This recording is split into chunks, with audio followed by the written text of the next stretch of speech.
started. I was sitting in a production meeting with a group of commanders of the Revolutionary Guard who were in charge of media production. About 20 minutes into the meeting that they were having that day, they were discussing the films that they were going to be funding for the coming year. One of them said, "This youngest generation in our country doesn't understand our religious language anymore. We're wasting our time with the things that we make.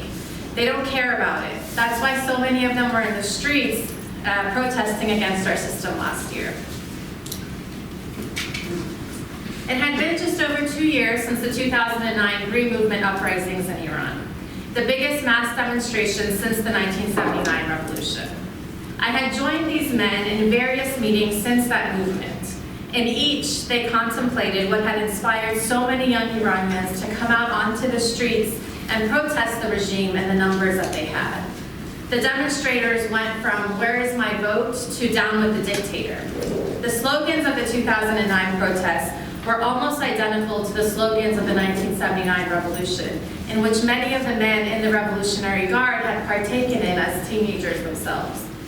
In that same meeting, one commander of the Revolutionary Guard, whose wife and children had been a part of the 2009 Green Movement, said, "These kids don't care about the revolutionary stories we've told them the past 30 years, and that's our fault. We can't blame them. We haven't properly communicated our stories to them. We need to bring them back to our side by telling them better stories." Now, what does it mean to have the commanders of Iran's most powerful military apparatus, the very force in charge of defending the revolution, admit that the majority of the population no longer understands the regime's revolutionary and religious language?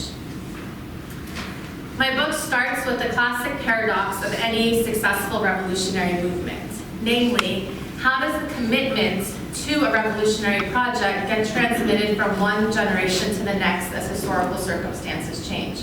Or in other words, how does a revolution that's become successful, that's sort of become the status quo, how does it convince younger generations to continue to support it? To answer this, I did field work over a 10-year period in Iran with Basij and Revolutionary Guard media and cultural producers to understand how they envision the future of the Islamic Republic as it enters its 5th decade. What can we gain from understanding the Islamic Republic from those charged with communicating what it should stand for?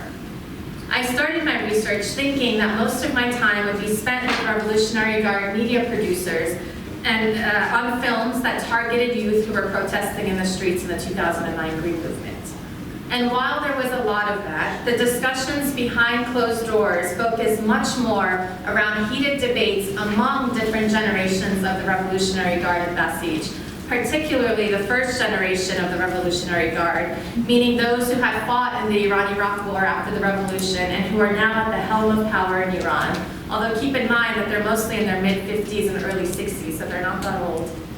And the third generation, within their ranks, who are now in their 20s and early 30s.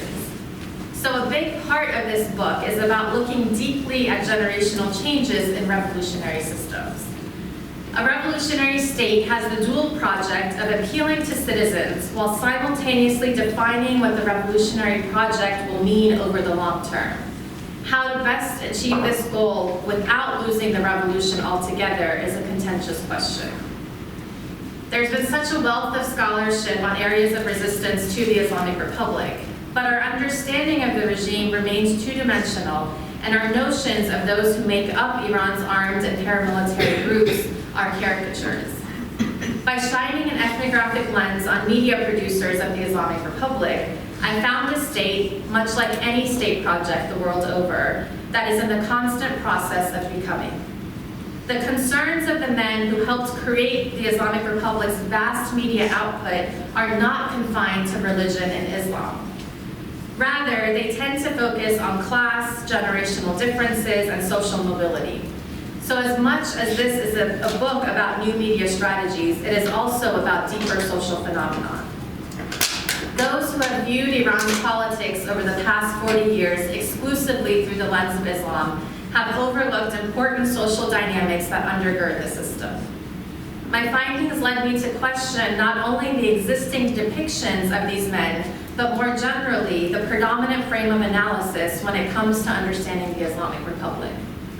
Since 1979, when revolution swept through a country that just a year before Jimmy Carter had toasted in Tehran as an island of stability, American policymakers have scrambled to understand an upheaval that not only blindsided them, but that expressed a deeply felt anti-imperialism, as Iranians demanded independence from Washington.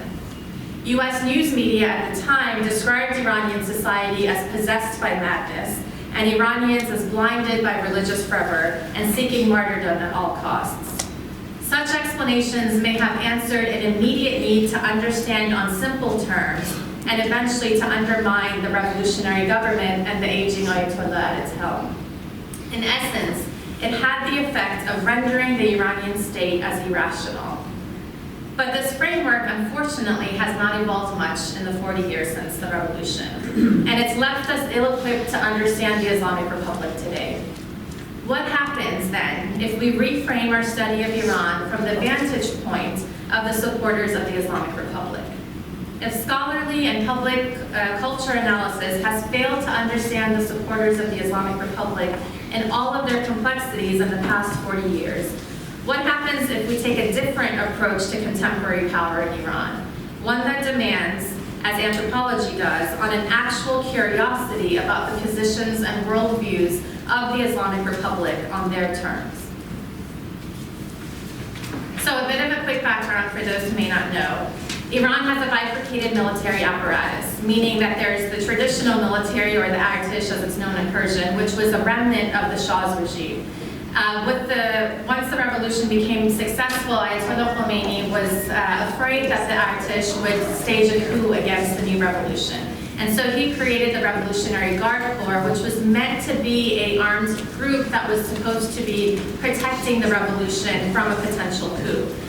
After a series of uprisings that happened in Iran and the Turkoman and Kurdish regions of the country following the revolution, the Revolutionary Guard was sent there to sort of quell those uprisings. But when Iraq invaded Iran in September of 1980, so a year and a half after the revolution, the Revolutionary Guard was then sent to the south of the country to protect the borders of the country along with the traditional military, the Artish. And over the 8-year war, so the Iran-Iraq War is a war that tends to be forgotten in many of the wars that have unfortunately happened in the Middle East since that time. But it's a war that's had tremendous reverberations for the geopolitics of the region. So the Revolutionary Guards in this 8-year war eventually developed to be a powerful military organization, sort of in tandem with the formal military, and eventually over time it began to surpass it. The Basij paramilitary organization was also created as a way to recruit young men, but also women were recruited, though they did not fight in the front lines, in order to go and fight in the Iran-Iraq War, and then eventually, if they wanted to, they could sort of go into the Revolutionary Guard from them. Now, the 8-year Iran-Iraq War, once it ended in 1988, Ayatollah Khomeini, who died a year after the ending of the war, he wrote in his will that the Revolutionary Guard should not be involved, or any military apparatus in the country should not get involved in politics. But not only did that not happen, it also became the main contracting firm for rebuilding the infrastructure of the country in light of the war. And this eventually turned it into one of the most wealthy institutions in the country. And today, what's important to note is that over 75% of the population is under the age of 40, meaning that they don't remember the war or the revolution, the two defining stories of the Islamic Republic. And for those who are social scientists in the room, you know how important foundational stories are to the survival of any system, not just a revolutionary one. So Masoudeh Namaki, who's the man in the middle with the megaphone, he's one of the founders of Ansar Hezbollah in Iran, and he has turned into one of the most commercially successful filmmakers in the country. He started making films in the 2000s. Before he turned to filmmaking, he was one of the people in charge of actually going into the University of Tehran in the uprising, the first major student uprisings in Iran in 1999, and he was in charge of suppressing that movement. Then he also was producing magazines and journals, and he said in the early 2000s During the Iran-Iraq War, we had to shed blood for the revolution, and we did. Later, we believed we should publish journals and books for the revolution, and we did. Today, we think cinema best expresses our goals, so we make movies.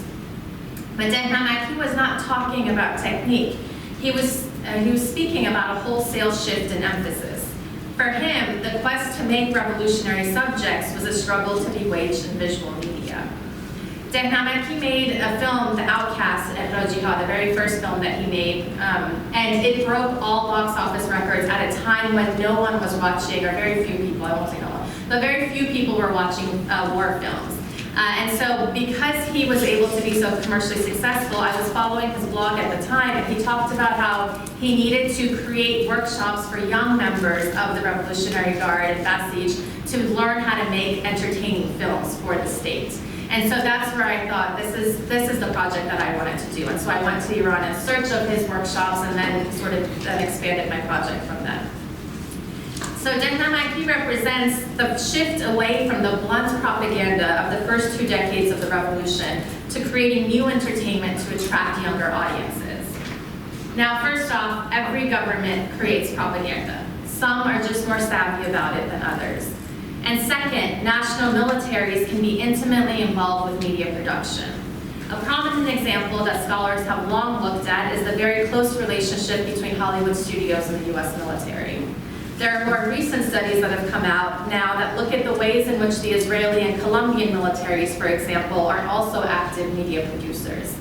In the study of revolutionary societies, we have a lot of work that was done on the ways in which the Soviet and Cuban states, for example, have been involved in the creation of media.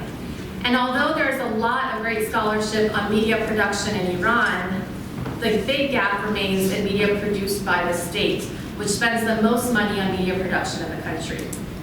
Given how long it took me to gain access and what an inhospitable place Iran can be for long-term social scientific work, it's not surprising that we don't have much more scholarship on pro-regime media producers. I'm going to briefly talk about my methods because of the nature of this research. As an anthropologist, I sought to do long-term research. I knew that I didn't want to just rely on interviews because, like state elites the world over, they would only give me formulaic answers. I wanted to not only know about their work, but to see them produce it and to be present as projects evolved over time, because that's where I thought the rich data would be. But doing long-term participant observation in this project was not straightforward. I had been working on these issues for the past 10 years, first in relation to war veterans exposed to chemical warfare. I directed an oral history project of chemical warfare survivors, which is now housed at the Tehran Peace Museum, and also directed a documentary film, The Skin That Burns. It was only because I had worked closely with veterans exposed to chemical warfare for 4 years that I was later able to even get my foot in the door with regime media producers. In my earlier work with the veterans, I got to know the main doctors and veterans involved in the care of the war wounded, and I showed them that I could be respectful of their worldview and empathetic to them as human beings, even if I did not agree with them. Once I had decided on this research, I mentioned it, and one of the physicians in particular, he introduced me to some key media makers that he knew in the regime world. He told them that he trusted me, and it was only through this introduction from someone who was so well trusted within the Revolutionary Guard and Basij that I was able to get my foot in the door.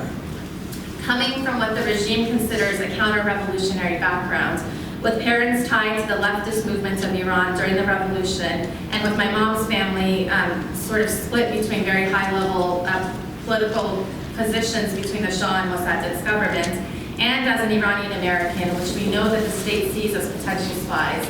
It took another 2 years of constantly showing up at events and trying to set up meetings that I convinced them to trust me. I knew my social media presence, my writings, and even my cell phone conversations in Iran were being monitored during this phase. Over time, I was granted full access, but I knew full well that the doors could shut on me at any moment.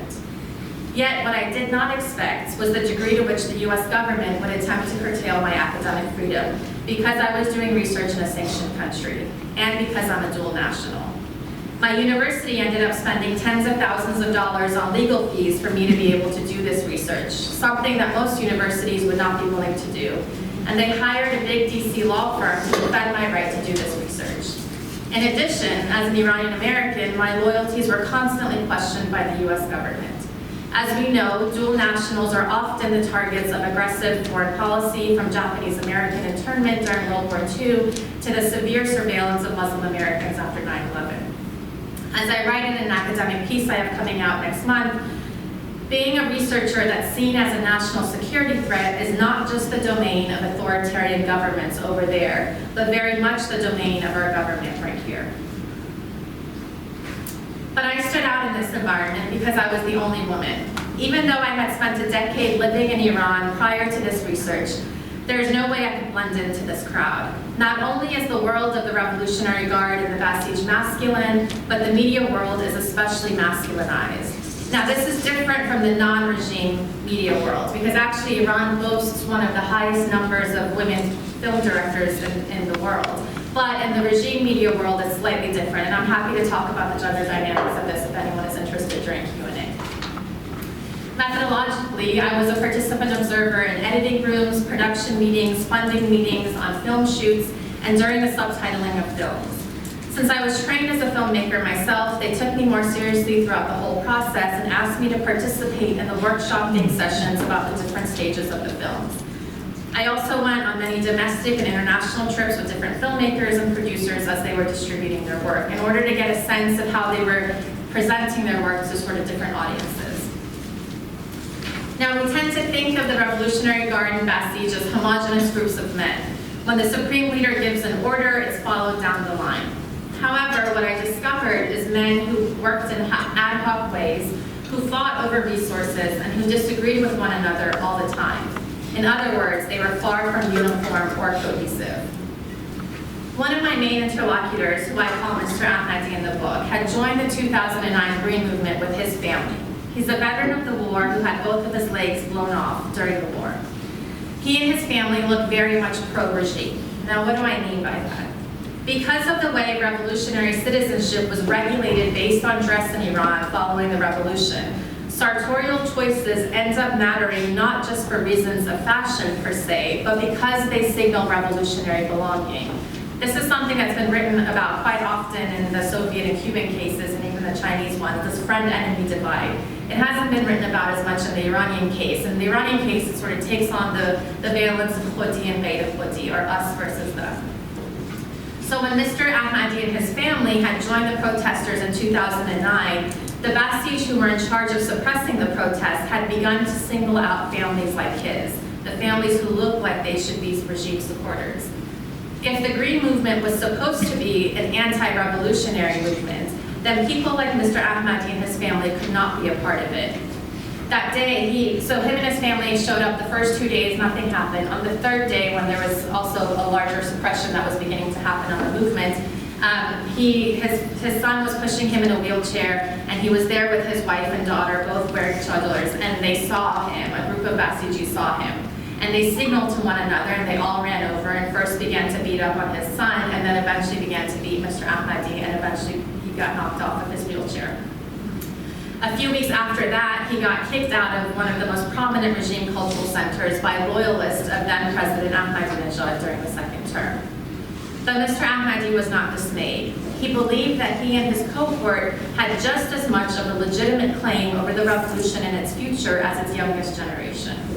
So Mr. Ahmadi opened his own production studio and started to make regime media for freelance, which he believes is the correct type of messaging regime media makers should advance. By forefronting these issues, I'm able to show how contestation in the Islamic Republic is not just between the regime and the people, or the old generation versus the young generation. Instead, through an ethnographic lens on the supporters of the Islamic Republic, this book illustrates how contestation in Iran today involves conflict over the very boundary of what the regime is. Let me illustrate a little bit more about what I mean about this intergenerational divide. One afternoon in central Tehran, I was at the Art University. I was at a weekly meeting organized by the university's Basij student organization, which is one of the more hardline elements on university campuses. They're actually, especially since the student uprisings on campuses, they're the ones in charge of policing other students and making sure that the movements don't get too powerful. So in these meetings, they invited regime filmmakers to screen and discuss their work, and they would have conversations with them, sort of like in a similar style as we are today. That day, they had invited Mr. Hosseini, who's a leading regime filmmaker and a captain in the Revolutionary Guard.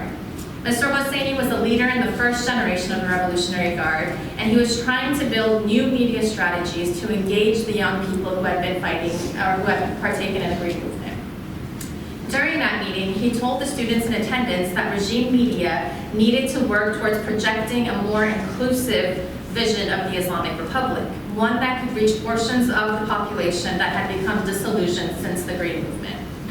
The leader of the Basij students stood up in the middle of Mr. Hosseini's presentation. He pointed his finger angrily at him, and he said, "Your generation may be tired of confrontation, but not ours." When we left, Mr. Hosseini turned to me and said, "These young Basijis don't realize that distancing ourselves from the general public is what got us in this mess that we now face. We need to reach out to the other side that is protesting us, not alienate them as these kids want. You know what their problem is? They don't know what it's like to be marginalized in society. They don't remember because they were born after the revolution. All they've ever known is a system in which our side has been in power." The leaders of the Islamic Republic's armed forces have more at stake today even than the defense of a political system. These men and their families did not command respect in Iranian society before 1979. The monarchy of Mohammad is a Pahlavi formally marginalized religious families, and the Iranian intellectual elite of the day and today look down on them. The creation of the Islamic Republic gave pious Iranians of Mr. Hosseini's class and generation a sense of purpose and a place in society.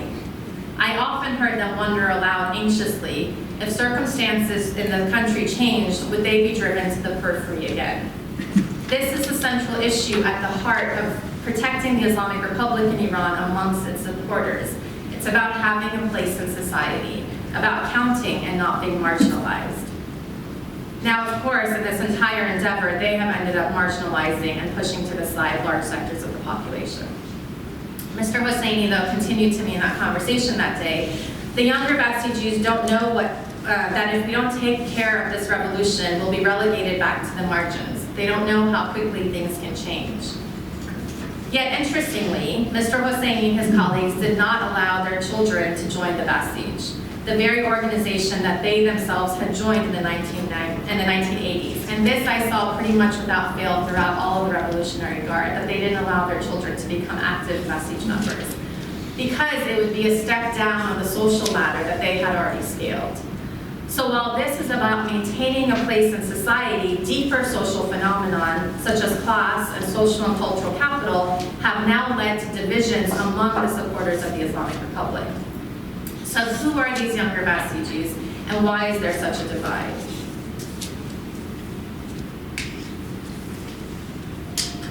I slowly got to know the student leader of the Basij student organization at the Art University, the one who got up and pointed his finger at Mr. Hosseini. His name is Mustafa. Younger Basijis such as Mustafa feel that the revolution has gone astray because the older generation has lost touch with its values.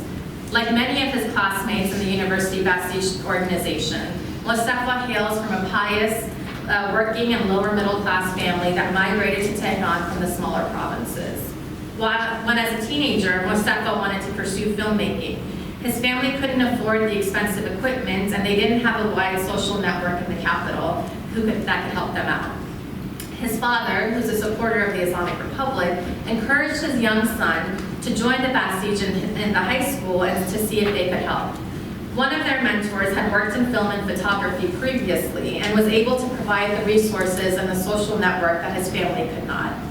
Mustafa eventually ended up going to the Art University, and once he graduated with a degree in film, he easily found a job at a production house run by Basijis that made documentaries for state television, allowing him to be both a full-time filmmaker and to provide for his wife and eventually his child.